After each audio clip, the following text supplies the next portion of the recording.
Nasimbol po tayo ng electric oven para sa mga motor, mga rewinding motors. Yan, mga control, automatic controller.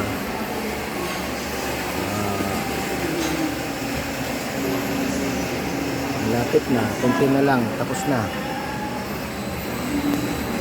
Bali 1,500 watts yung sa bawat isang heating element.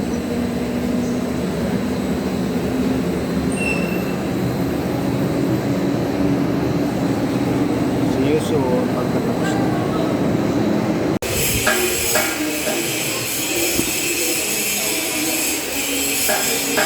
Ayan po, tapos na po. Ready na to, tested na rin. Ano rin siya. Finish pa.